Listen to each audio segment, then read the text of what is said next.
Am I at the right place, right? But I will also say the grass isn't always greener. There's so many times that I think people are like, well, it's not me, it's my company or it's the environment, when in fact, in reality, it might actually be you, because you let any little thing completely deter your confidence when it doesn't go right.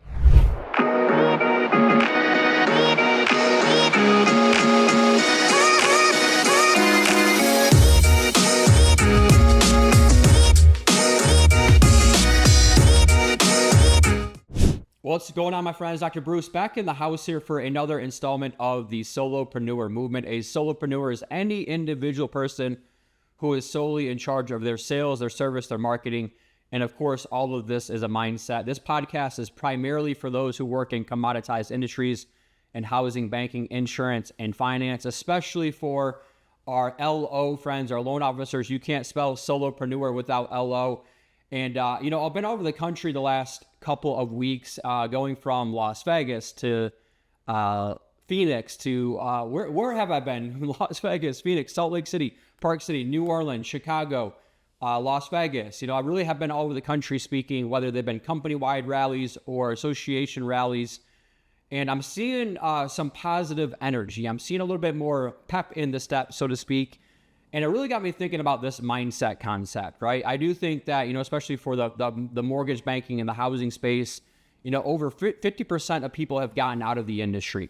And I don't think that's a negative. I really do truly believe that, we're down to the people who see their work as their vocation rather than their occupation, right? And it got me thinking, though, things work out best for those who make the best of the things that don't work out. I want to say that again to let it sink in, because this is a quote or an expression that I heard going all the way back into when I first got really started in personal development back when I was 23, 24 years old. I'm not sure if it's a John Maxwell quote, but it's somebody along those lines. But I remember hearing it, and it really stuck with me. Things work out best for those who make the best of the things that don't work out. And what I mean by that, to me, what that means is more than anything, working in business, working in sales, a lot of things are not going to go your way, right? If we only worked when we felt like working, if we only worked when rates were, good, if we only worked when all the different environmental things around us were in the right situation, then we wouldn't make it. That's just the brutal reality of the situations that we're all in, right? So the ones that I see out there thriving and the ones that I see that continue to go out there and make an impact are the ones that understand things are going to be out of our control every single day, right? This is the whole adage of control the controllables, but it is the 80-20 rule. And when I go speak at these conferences all over the country, what I see is, people, the conference committees will always hire an economist, right? Somebody's going to forecast, this is where we are, and this is where we're projecting things to go. And over the last 3 years, quite frankly, it's like we've been running this marathon. Things just really haven't changed all that much, if we're being honest, in terms of the housing and banking spaces, right? But yet I see so many loan officers where the first thing they wake up and they want to look at is where's the markets at, what are the rates at, right? They spend 80% of their good energy the first thing in the morning hoping for a miracle, right? Hoping for a prayer that, oh my gosh, the rates drop just a little bit. And listen, I understand it. If rates drop, it opens up, tens, if not hundreds of thousands of potential home buyers who have been sitting on the sidelines. But I can just tell you, if you've been doing that every single day for 3 years of hoping that other people are going to come rescue you, then that's going to be an issue, right? So again, the people that really excel in any industry is they wake up and they control the controllables. It's like, hey, these are the things that I know that work, that I'm going to do every single day. And I love thinking about athletes for this, right? When you think about athletes, there's really two types of athletes. There are gamers and there are front runners, right? A front runner is somebody who, they're only good when the perfect environment, the perfect weather situations, right? They got to be, it's got to be sunny and 75, 80 degrees outside, or they have to be in a dome. And, if it's cold weather and all those kinds of things, if it's rainy, then they just don't play that well, right? They can't play when they're hurt.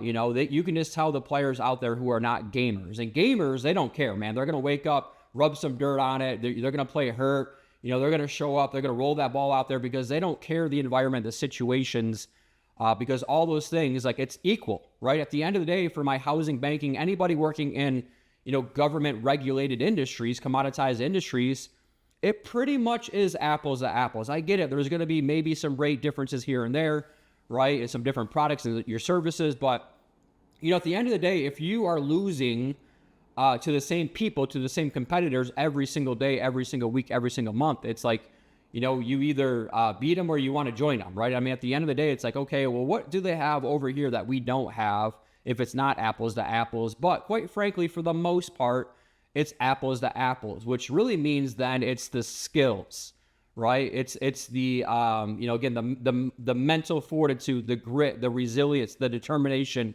those gamers that are willing to go out there and whatever the environment is, they suck it up, buttercup. They don't care all of the different things that are going to be happening to them, right? So I just want to bring this up here because, listen, I speak all over the country and I go to all these different association events and I go to all these different sales rallies and they almost always hire, an economist that gets up here and it's like, I get it. We got to know what's going on in the market. We have to be able to, educate people with what's going on. But, anytime that you're going to start forecasting and making predictions every single day and trying to control the uncontrollables versus just saying, hey, you know what? At the end of the day, this is one of the biggest decisions that you're going to make. And I promise you that I'm going to help give you the best guidance. And, if this is somebody that is getting a divorce or they're getting, have a death in the family or they're getting married or, there's all these different, there's like 7 Ds when it comes to consumer behavior. But listen, if it's going to be one of those people and they're going to use somebody, then it better be you. That's really the mindset that I'm in. If it's apples to apples and I'm competing against all these different people that are out there, I don't care what the external uncontrollable things are. It's really up to me to be world-class at what I do and to level up my skill sets.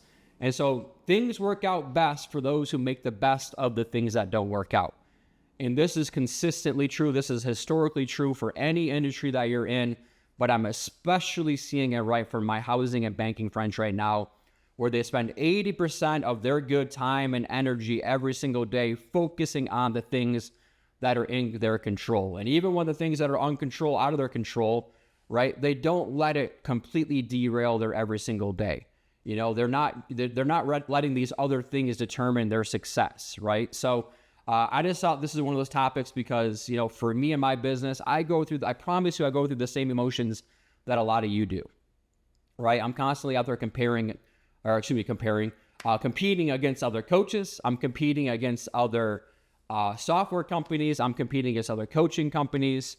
And at the end of the day, I do lose deals, just like you lose the deals, right? And so I can either blame other people, the environments, the situations around me, or I can just ask, what are my contributions? How can I get better, right? Things work out best for those who make the best of the things that don't work out. So continue to move in the opposite direction of the world's negative pull. It's going to be a fight, but you're going to find a way to win.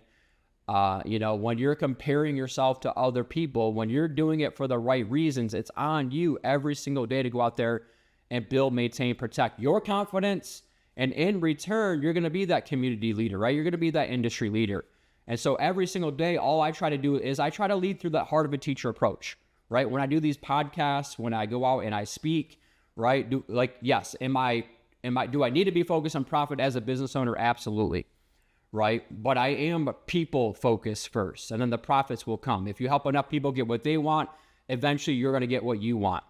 And so when you're out there competing in these markets, as long as it's apples to apples, which most of the time it is, it's going to be a fight, but you're going to find a way to win. Stop focusing the majority of your good energy on the uncontrollables, on the things that are out of your control, and really refocus on the high value activities, those non-negotiables every single day, and continue to lead with that heart of a teacher approach to your business. And I promise you, good things are going to happen. But, when something doesn't work out in your business or in your life, you can have a pity party for a short period of time, but then you have to go out there and you have to pivot. You have to ask yourself, what is this teaching me, right? And again, I love sports. I love athletics. I love the analogies that these different teams or individuals go through.